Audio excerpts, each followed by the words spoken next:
Hi, AJ. Thank you so much for being here and for sharing your wisdom with us today. We're here to talk about your life journey, all your work, and in particular, your new book, The Beginner's Guide to Ego Death. Expand your mind through psychedelic exploration. And just because I Oh, got it yes. fancy in the mail today, yes, there we go.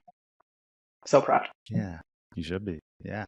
So how did you get Thanks. here? Tell us a little bit about your journey through life. Yes, I will have to start off with childhood. I'd rather start there because I feel like my journey has been yearning for going back to how I originated, how I started. I've been like this since I was a kid, but how I grew up is what expanded and adapted and expanded and adapted my mind. And which is funny about me growing up as a Black girl. That I think was what this lifetime was about for me. Because as I grew up, I've always been a very much older than my own parents. It sounds a little strange, but my parents and I have been connected, and most likely for this exact reason. But growing up as this girl, having this new perspective, perspective growing up with my parents, I think is what led me on a very interesting journey. Which is why by the time I grew up older, I needed to just try to figure out who was I, who have I been. So when I say who I've been as a kid, my connection to reality, my connection to the universe, that is the foundation of how I think, how I view myself, and it's almost as if I've been journeying inward and backward my entire life, if that makes any sense at all. Yes. So growing up with the story that it is strange, but growing up with the story that my parents have created for me is what allowed me to understand what simply being human is about. I can hear myself and I'm aware. It sounds a little strange. No. It's lovely.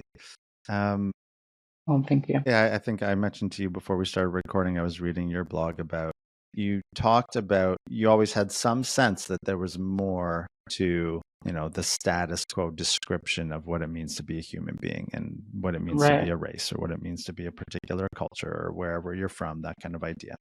right.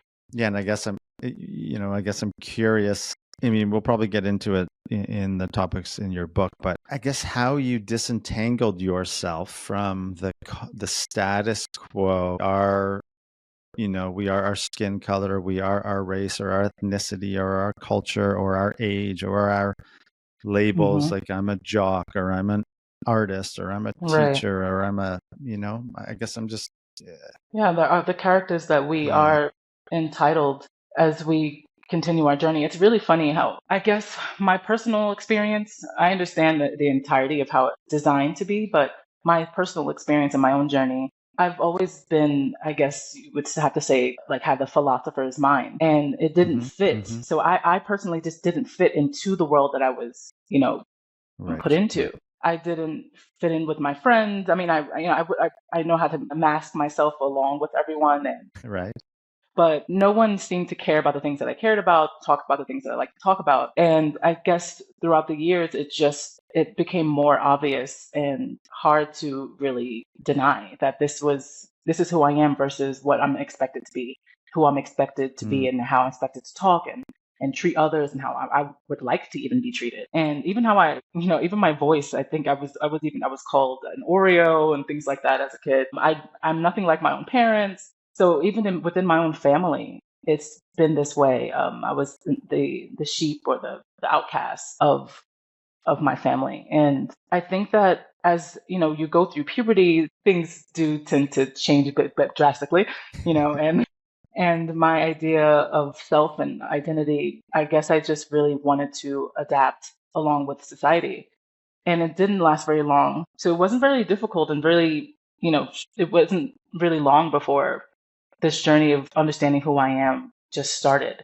I think I was probably around 17 years old, even. I was still in high school and really wanting to make more out of life rather than what I'm, expected. Especially back then, you were expected to apply for scholarships or, to get into school because I'm black and what kind of black this and black that. And to be honest, like that seemed to surround everyone and everything in my life at that point. And none of that mattered to me still, no matter how much I've heard about it how much it was enforced into my understanding of what I should be caring about. I didn't care about any of these things. Right. I hope that answers your question. Yeah, no, it does. It does. It's, I don't know. I do find it fascinating. And you, in the book, sort of, and also I think in your writings, describe how so much of the suffering in our lives and in our societies comes from these attachments to identities and who we think we're Absolutely. supposed to be.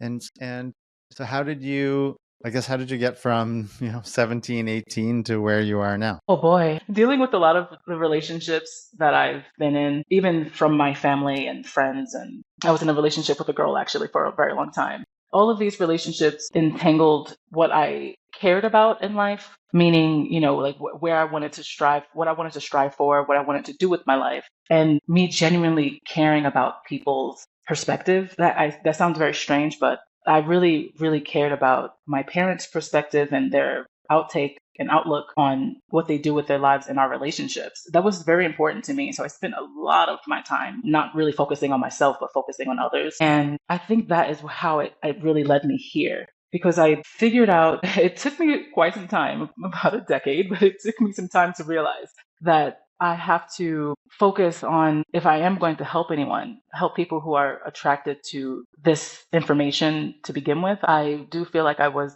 connected to these people for a reason. But I realized over time that I think it might have been just for me to remain identified with who I truly am rather than who I'm, meant to be, who I thought I was meant to be. My parents they literally the exact opposite of me. They're very negative, very dark, and how we'll talk about this in the future. But they're narcissistic. They have narcissistic personality disorder. Me being attached, I'm the only child attached to these two people. You would think that I would be stuck in an abusive mindset or abused mindset, really. But I think that my attachment to these people, every attachment I had to all these relationships, really molded me to be and become who I am today. All of this just to lead me to, everything is about destiny. And it's hard to really understand that if you look on a small scale, but Hmm. I tend to look at life in a large scale. And I see all these pinpoints in my life, all the people that I was meant to encounter. And it all changed and molded me to think of life this way, think of myself this way. And ironically, it led me to my husband, my current husband, my only husband. And he's been taught me what the exact meaning of yin yang, what that really truly is. Right. Okay. Nice. That's what helped me really understand that everything I've been through. Because I will be honest, it did all. I was exhausted by the time I met him. I was done with life. I was done with society. I was Yeah. exhausted of Yeah. Yeah. just dealing Where with. did you meet him? I was working actually at a Mexican restaurant at some point, Uh-huh. and he was a In chef Brooklyn, like in you Brooklyn. grew Yeah. up in Brooklyn, right? Yeah. Okay. I grew Yeah. up in Brooklyn, yeah. He actually came Yeah. from Ecuador just a couple Wow. of years. He barely even spoke English, actually. Yeah. And we were just coworkers for quite some time before we even were friends. And once we connected, it was almost like we met each other. So we can feel it like it was lifetimes ago. It was very, very natural, very comfortable. I haven't been this comfortable with someone ever before. And again, he barely spoke English. He was naturally comfortable speaking with me, his broken English. It was really amazing, actually. So it's very easy. And I think it took about 2 years into our relationship, maybe 3 years, where we tried psychedelics for the first time. It was both of our first times trying psychedelics. And we could feel the truth that we had met each other Right. lifetimes Right. before. Can I ask you what was the sort of context of the psychedelics and which ones, and then maybe we can. I also Yeah. want to talk a little bit, and I'd love you do talk about it in the book, but just the whole, I don't know, use of them, how they bring about or can bring about enlightenment, Yeah. or at least open our eyes to those ideas. Can you, I guess, just Absolutely. curious in particular, which ones you and your husband did, and then. Yeah, our first try were psilocybin mushrooms, and yeah, I do talk about them in the book. And I give them in the book. I give them each psychedelic a kind of a personality, so it's easier to understand rather than just the scientific information that really doesn't help us too much. But I tried the psilocybin mushrooms first with him, and I believe we went for about an eighth of it, which is a lot for a first try. I didn't want to do a. Yeah, each you did that much each. Yeah, we did that much each. Yeah. Yeah, Okay. And just we did. for regular folk who may not know, that's like 3.5 grams, right? Exactly. It is about Okay. 3.5 grams. We went for it. It was very natural. We didn't really think too much. We just understood what psychedelics could offer, and we had found an opportunity and we just went for it. So it wasn't, we weren't very nervous about it. And I think a lot about how you feel before you try it has a lot to do with your Mm-hmm. experience. So Mm-hmm. we were very confident, Yes. very excited. When we did first try that, it was inevitable who we became, who we realized what we were. That I think that this entire experience was inevitable. It was definitely meant to happen. So, in terms of what their purpose is, I will say that psilocybin mushrooms, it allows you. I did talk about this briefly. The DMN, which is the default mode network of our brains, Mm-hmm. that I will say diminish. It doesn't diminish, but it really does level down. Like And turns off almost, right? exactly, it does turn off. Yeah. And it allows you to experience the true reality of how we're designed, how our reality is designed, how consciousness is designed. And I think that's what a lot of people are experiencing on psilocybin mushrooms, but they're not really sure exactly what that is. And it all depends on your level of consciousness before you've tried the psychedelics. So my husband and I mentioned this already, we're very old souls. We have met each other many times. That DMN, that default mode network, it tends to be that character that we play, like as we mentioned earlier. As you know, that 3.5 grams, it was a lot. I Yeah. felt I was just energy, just a Mm-hmm. soul. And that's what made us recognize that we've met each other plenty of times before this. And I was having a new understanding of what life really is, what being human really is. And Mm. it was really strange. It was really strange because you're understanding something that you didn't understand just, previously before you took this. It seems to be very Mm-hmm. natural to understand our existence. But I think that's because the character that we play, everything that we develop throughout our lifetime seems to be the only thing that we believe in or the only thing that we understand.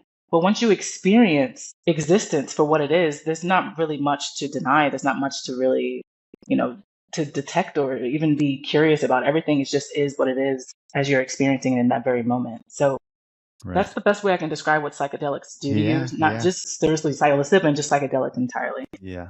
Right. I have to contain my curiosity so we can sort of stick to the questions I want to ask you about your book. Sure. Sorry. No, it's my own. Like I want to ask you so many things, but I just Okay. stick to the script, as they say. So maybe like how, or maybe you can sort of intro the book or intro from that experience with your husband into kind of your relationship to these things Yeah. and kind of how you see that as helpful for people or potentially helpful for people. And maybe kind of start like in the beginning of the book, you sort of talk about the traditional, if you want to call them that, ideas of the mind and the psyche and the self and the ego. Hmm. So maybe you can kind of weave those together, if that makes sense. Sure. Well, and by the way, I'm open-minded to go with the flow with the Yeah. conversation. It's okay. Okay. Okay. But yeah, this case, and the reason why I constantly will say and continuously say, even in the future writings about my husband and I's relationship, is because we how do I say this? I guess went back to who we're meant to be. We have a divine purpose, and it's truly to articulate the simplicity of our existence because being human is in itself is extremely complex. When I was actually just talking about this yesterday with him, it's understanding being human is what's complex. Living life is so simple. And understanding this is, I think, what I'm trying, that's my point and purpose. It's trying to get everyone to understand what it takes to live simplistically. Because we are allowing the structure of society to allow us with what we should focus on or what's important to us, when we actually are designed to connect and disconnect just naturally. It's really weird. As humans, whatever this design is, whoever designed all of this is, it's pretty, it's very, sorry, something's going on over there. So sorry. Sure. That's okay. Whoever designed all of this has made this entire experience almost perfect in a sense. Even though Mm-hmm. there is, yes, positive and negative, that is true. Not everything is going to work out in everyone's favor. But this entire experience is designed to each pinpoint to the next. And I think that because we're not living authentically to who we actually are, that's the reason why this is so discombobulated and very disorganized. Yep. I can hear Can you you. hear me? Can you hear Okay. me? Yeah. Yeah, I Yeah. can hear you. The way things have been running throughout, generations is from bottom up, from the body up. And that's we don't really make it that far. We don't make it past them. Right now, it's 2020s and we finally made it to mental health. And even that aspect is really disorganized and unhealthy, the way that we're handling it. So what I'm trying to explain is from the bottom, understand what the bottom actually is by explaining what vibrations and frequencies are, because that is the key to understanding the entirety of our existence. And it sounds really pretentious. I realize when I talk about vibrations and frequencies and things like Yeah. that, like Yeah. people think I'm just, a hippie, spiritual, but it is very, very true. When you try psychedelics, and I think that is the key language. When you finally understand what being human is so simple, you realize everything truly is just your body, your emotions are running this entire show. Your consciousness is allowing you to experience it. It's those two things, keyed together. It's what is allowing you to have this specific idea, visualization, perspective. It's all about vibrations and frequencies. So I'm trying And to. yeah, Oh, can go I ahead, just please. maybe to put it in sort of mental health jargon that I may use in a clinical setting, something like is what you are generally referring to as body sensations and sort of energies in the body, and I guess how that interacts with the world, or is it that and something else? Yeah, well, I will say it is everything. It is first our emotions. Our emotions are not just as they sound, just so simple. These are my feelings. No, your emotions actually run your body's system, which runs your thoughts. Your thoughts is what runs your reality. And your perception of reality it's your choice. It's really hard to understand and believe that sometimes. A lot of us feel like our It circumstances has is. created, yeah, a lot of what we do have to deal with, and it is true. But how you view your reality, your perception of what you experience, is all up to you, and that's something that we really don't understand. So if we understood Yes. the power and the importance of our emotions and how Hmm. we can use those to control our thoughts and our mental state, that's how you have more control and power over your reality. Yes. And that is, in a sense, how we are connected to each other. Like, I like to, it's so silly, but I like to refer to our connection to the universe as like The Sims. I haven't really played that game, but I just know what The Sims looks like. And, Yeah, I haven't either, but yeah, I think I know what you mean. Yeah. and I imagine that we have, 'cause when I'm on the psychedelics, a lot of these things make sense. And I remember on one of my trips, I saw The Sims so clearly, even though I had, again, never, I just seen pictures. I was like, whoever designed that, it's spot on. This energy that runs through you, your chakras. And Mhm. if it's all aligned, it'll point out to your head and connect straight directly to the universe. And the universe has its own, miraculous and genius way of, it doesn't really need to make sense to it, Mhm. to itself. Of course, as humans, we need to have, everything needs to make sense and things like that. But so if you're aligned and you connect to the universe, the things that you wish, the things that you need, the things that you want, and even your connections with others, it's all this one big creation, this one big experience. That's, I guess, like the laws of attraction and the power of manifestation, things like that. All of that all goes into the same boat of just your emotions. Right. And it's Yeah. all of like these secret patterns, and there's affirmations, there's meditation, but all of this truly is just about balancing the energy within yourself so you can have more power and control over your thoughts and your mental state. That makes Okay. any sense. So yeah, no, it does. It does to me for sure. Great. Yeah. One, I guess, kind of want to ask you about, I Hmm. guess, the main title, ego death. This idea. One of the main aims, if you will, of my practice as a therapist, but also just personally as on my own journey through all the madness, Hmm. is that idea of we are responsible for our thoughts and our behaviors. And once we grasp that, it's tremendously empowering. One, I think, well, I was, or I guess I am a recovered addict. But for me to figure the things that you're talking about out, I had to suffer tremendously. I also have a bit of a unique experience. It was a bit traumatic, but at 12 years old, I hadn't even been drunk or high. My older brother thought it was a good idea to give me mushrooms. So I basically tripped on mushrooms at 12 years old. It was horrible, but it certainly blasted my mind out of any kind of Oh my God, I can't imagine. sense of, yeah, it was terrible. And it led the pathway to kind of the next 17 years of my life. But Mm. how do you, I guess that was a mild ego death for me, but how do you kind of define ego death? Because from what you're just saying to me, that's what that is, right? That realization that we are not our identities and our narratives and all those kind of ideas. Oh yeah, definitely.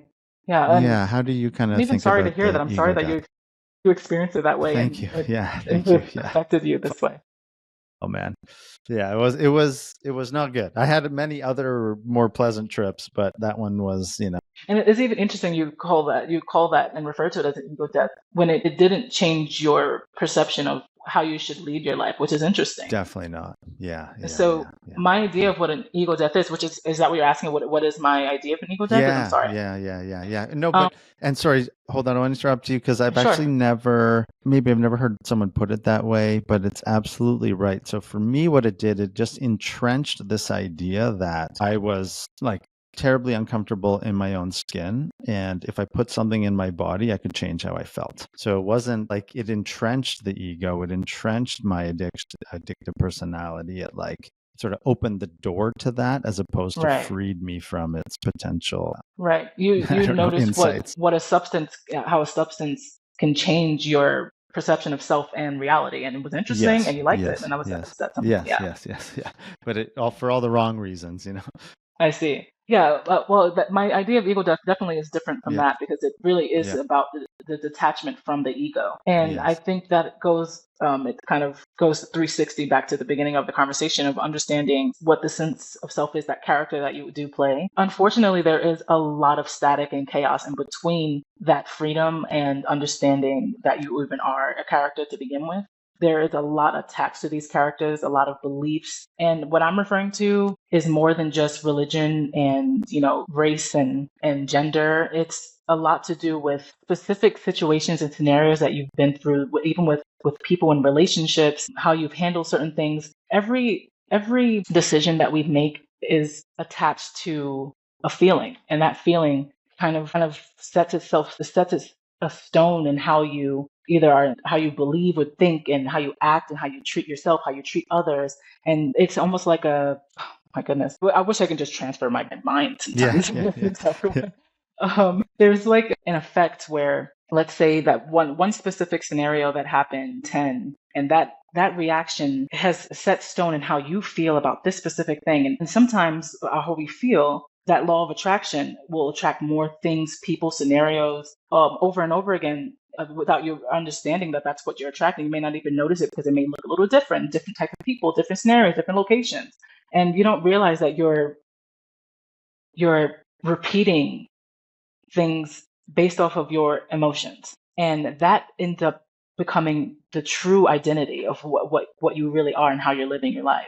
And so you don't really notice that these small beliefs, it beliefs in that. I actually did write about this in the book, like very slightly. Whatever occurred to you at one point in your life becomes such a very strong purpose or identity that represents how you feel about yourself or about someone else. And you don't realize that you're making a lot of decisions and choices based off of that. And it can be 30, 40, 50 years and you're still doing this. I think this is the most important part of the ego death because it's really about unraveling and unwinding a lot of issues and even circumstances that really no longer matter, but you're still living life this way. And because the freedom that you're trying to achieve is just allowing your mind to be connected to the universe. Ideas come in and out. And without this ego death, ideas cannot come in and out because what you believe in and what you're so focused on either treasuring or protecting or hiding from is still, that's the main focus without you really understanding. This is all coming from the subconscious. And that's why in the book, the subconscious is pretty much, I can't get more into the subconscious. It's extremely important. And I'm sure you're aware of this. This is extremely important to understand how and what is buried inside of the subconscious mind, because it really does flow, or at least it forces the flow of your thought process and your decision making and how you do live your life.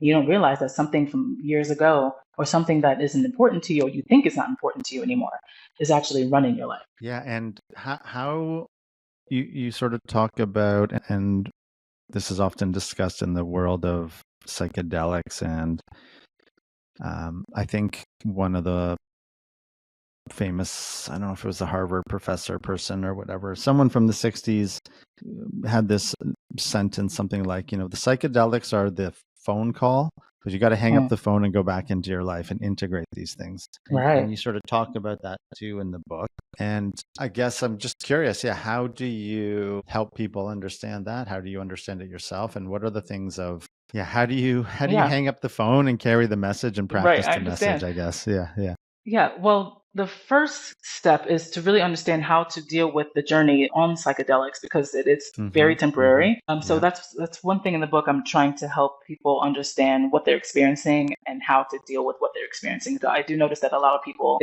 there's a lot of trippy things, man, and like there's strange Yeah. colors. Yeah. I'm trying to actually have you understand what that actually is. It's not just something silly or strange, or these are real foundations of our existence, our as humans. So first, I need you to understand that. If you do understand that, then you understand your unconscious. And the entire book is actually written so that all of this information is downloaded as you go along. So when you do take your journey, whichever psychedelic you choose, you do understand so much more about what you are experiencing. And Mm-hmm. then I explain on a psychological level what it is that you need to do to make that trip, that experience, everything that you have learned actually impact your everyday, your day-to-day life. Mm-hmm. Because your day-to-day life is mainly run by your subconscious mind if you don't put effort in controlling what you do experience. So understanding the psychological aspects, understanding the psychedelic aspects is my main point and purpose with the book, and I guess my entire existence at this point. This is all I care about is trying to help people understand how to actually work this mindset. And you'll realize no matter what, the journey is the same no matter what level you're on. So the Mm-hmm. spiritual aspect, the meditation, you'll realize that this is just inevitable. You have to learn how to focus yourself, your mind, how to have control, and everything is going to be the foundation of your spiritual self. So I think that's what makes this book different is it's not just focusing on one aspect of life. You have to focus on every dimension of your existence in order to have control and connect with the universe, which is how to at least enjoy it. If I think without connecting with the universe or God or whichever you'd like to call it, it's really hard to enjoy this. It's like a burden. It is. Yeah. Yeah. Yeah. Yeah. Yeah. Very difficult. But I hope I'm answering your And questions correctly. I really yeah, do. yeah. Yeah, no, I think I could ask maybe more detail about that. So maybe I'll try to explain from my own perspective. The I would say I know MDMA isn't considered a psychedelic. I would say my most profound experience of unconditional sort of love and acceptance, if you will, Mhm. probably came through my experience with MDMA. Oh, beautiful. Although, yeah, it was beautiful. Although similar to the mushroom experience, I didn't hang up the phone, so to speak, and integrate these things into my life. And so the only way I learned how to integrate these things into my life was when I sobered up. And I, for whatever, my journey was largely through the 12-step process, which is very sort of spiritual. And it's sort of like a spiritual journey for dummies kind of idea, like simple Oh, I language, see what you're saying. simple, Hmm. not easy, all that kind of stuff. I did a lot of mindfulness training and I really had to work hard at integrating these ideas into my life. And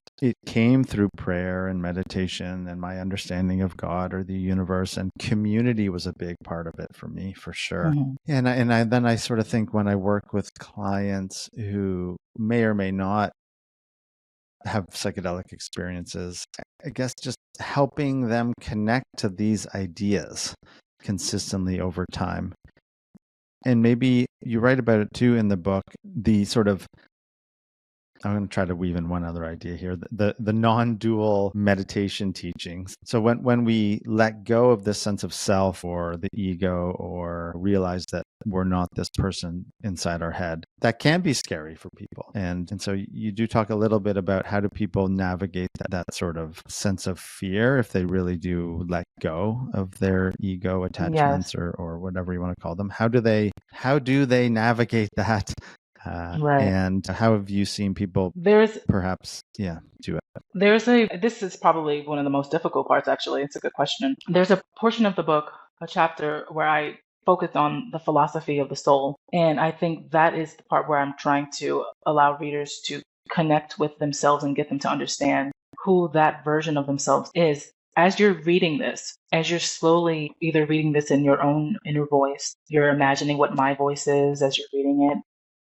I want the readers to understand and connect with that voice entirely. And I think that's like my first really beginner's step to understand that there is something inside of you, with whether you try the psychedelics or not, that there is something much more inside of you to begin with that is extremely important. Because the next step would be to understand the thought process. This is something that it takes not just perception, but perspective in order to really understand. So you need to take a step back and actually understand what this voice is and how it works and what it's attached to. And there are so many different levels to this voice as we think. There's so many different versions of us answering our own questions. There, like I said, there's the subconscious mind. So you have, subconscious thoughts that sound very, either relatable or you remember certain things, so you're so used to certain parts of your mind. And there's new thoughts coming in. I really want people to understand that this part of yourself, you can experience this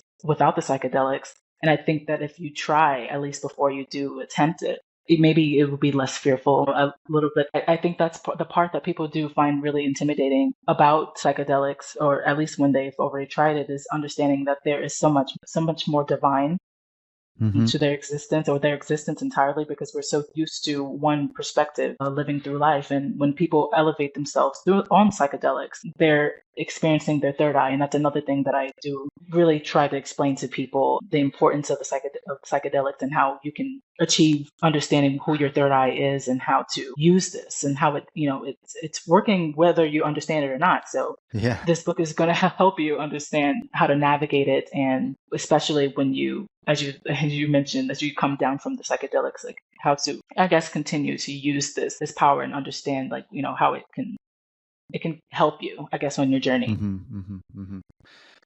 Yeah, maybe two thoughts on that. I am curious just to hear you describe this idea of the third eye, Mm-hmm. and then the sort of, for me, I think that I don't know what you would call it, the voice of the universe or my higher awareness or whatnot, Mm-hmm.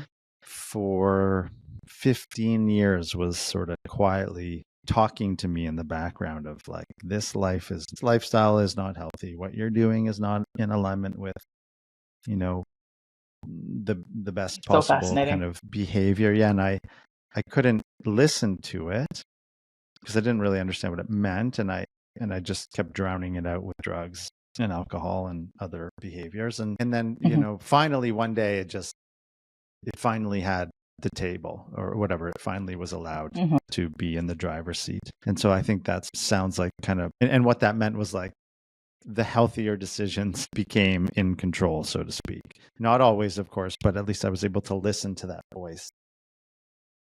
Yeah. And The then, third eye. yeah, Oh, yeah, sorry. Excuse yeah. me. No, I'm done. That was it. Yeah. The third eye is, as I said, it's always on. Right. What's that version of you that's listening to it and ignoring it is the subconscious mind. That is what you attach to your emotion. And your emotions, when you allow your emotions to run your world rather than, just lead and direct your thought process. So that's now you can see the difference between those two versions of yourself. Your emotions, it's, you're craving and you're wanting to feel whatever those drugs allow you to feel. That's what's Yeah. most important to you. Your subconscious knows what you're searching for. So that is Yeah. the most important thing that you want to direct your reality towards. So your third eye is, that I always call it that the mediator between the physical self and the higher conscious self. So pretty Mm-hmm. much that version of you that is the human version of the God human combination, I Yes. guess. That's Yeah. like the way I visualize Yeah. it. Yeah. Yeah. It's Yeah. like a God in yourself into human form. Mm-hmm. And you can Mm-hmm. hear him. You can definitely, I don't know why I call him he, but it Sure. Whatever. understands Yeah. you. And that version of you, that lower self, understands you, I guess, just a little bit more intimately. And that lower self is connected to your emotions. And your emotions say, this is what's important to me. So, and of course, this is the physical self. This is the version that has the, all the senses, the legs, the fingers. So, of course, your body's going to follow whatever it is that you say to do. So it's really easy to ignore that third eye. It's so ironic. But the third Mm-hmm. eye, I will say, is it understands you, even though you do make you contradict what your inner self knows and wants. It really does understand you and will continuously accommodate whatever feeling that you have, knowing that eventually you will hear it no matter what. And I think that everyone has Right. that moment in their journey, no matter where they are, no matter who they are, where it's very loud, vivid, and everyone has their own idea of what it is and how it operates in their system. But that will say that voice, that is the third eye. Your journey is pretty much, I think, being withheld from that voice from the very beginning. As early as I said, when I was a kid, I heard that voice my entire life.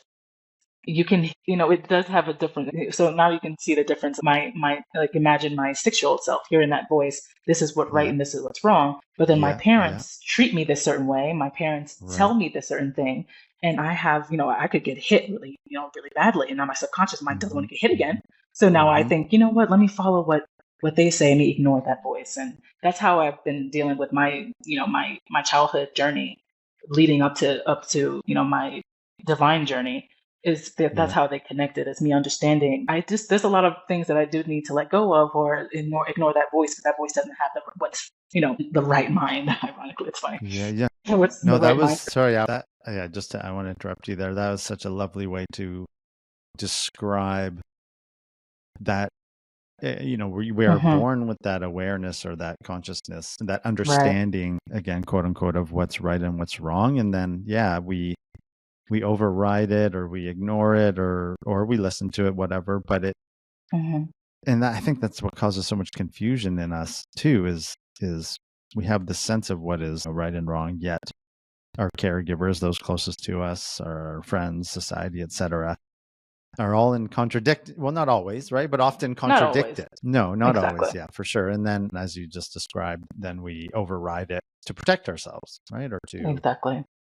yeah, Right. to And I get our think needs met. the more you you do it, especially to protect yourself, the more you do it to either adapt to your surroundings. I Yes. think that's when the character starts to build, and that character becomes more Right. accurate Right. to Right. what you believe Yeah. reality Yeah. is, and does become Yeah. reality. Yeah, and Yeah. you Yeah. Yeah. it gets, Yeah. the inner Nice. voice gets buried deeper, deeper, deeper, deeper It inside. does. It does. I stomped on it until I could no longer ignore it. And thank goodness that day happened for me. Oh yes, I think every time I hear anyone achieving this part of themselves in their own journeys, I'm so happy. It makes me happy. Like this Yeah, me myself. So too. good for Yeah, you. I know.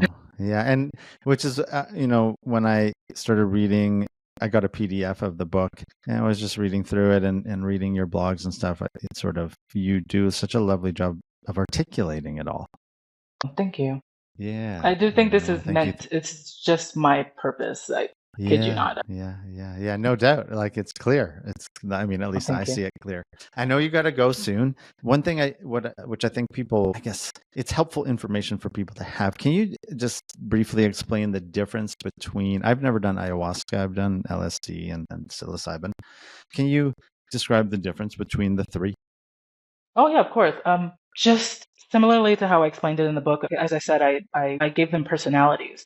Mm-hmm. And I will say that psilocybin to me was like the mommy, very comforting, very soothing. I do tend to use or advise people to use psilocybin for more emotional understandings and to sort of, I guess, become more vulnerable with your emotions in a sense, because you do tend to understand what, like I mentioned many times, the vibrations and everything like that. That's what Mm-hmm. the emotional system is. So I do tend to say psilocybin for emotions. LSD, acid, I call that the father.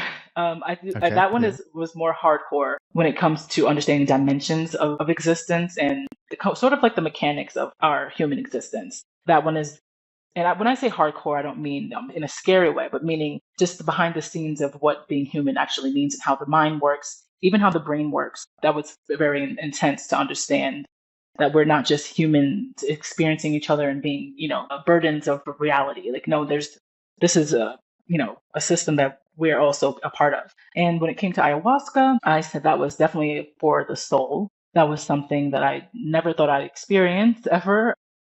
Mm-hmm. It's just, and you said you haven't tried ayahuasca. I have not. No, I actually have a client who I'm seeing this week who just went and did an experience in Costa Rica. So I'll get to hear about that there. But Oh yeah. Yeah, Yeah. that was very unique. Like, I actually intended on having this emotional experience, and it wasn't like that at all. And it's hard to really explain what a spiritual experience really is through words. It is. Yeah. Yeah.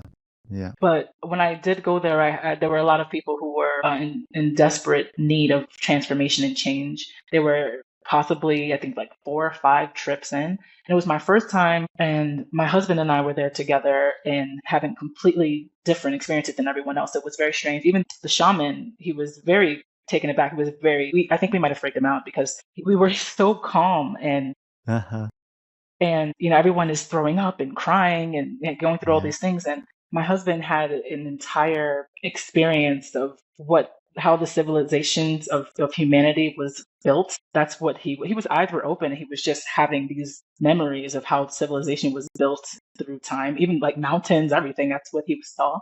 And what I saw was, I'm closing my eyes and I see pictures of families of elephants. This is before I became mother. Families Hmm. of elephants and of wisdom, and I was told by a voice, I'm assuming would be my third eye, but it was very strange. It wasn't similar. It wasn't the psilocybin or the LSD. So Hmm. it was. I'm not sure how to describe it, but I was told there's a voice in my head telling me how time worked. And time, if you're going to focus on anything, you cannot focus on the past to present. You have to focus on present to future. And of course, that sounds very simple and obvious. But a lot of us don't realize that's how we're spending our lives. A lot Yes. of Yes. what we care about is based off of past to present, and you're never going to be able to change or fix anything if that's how you're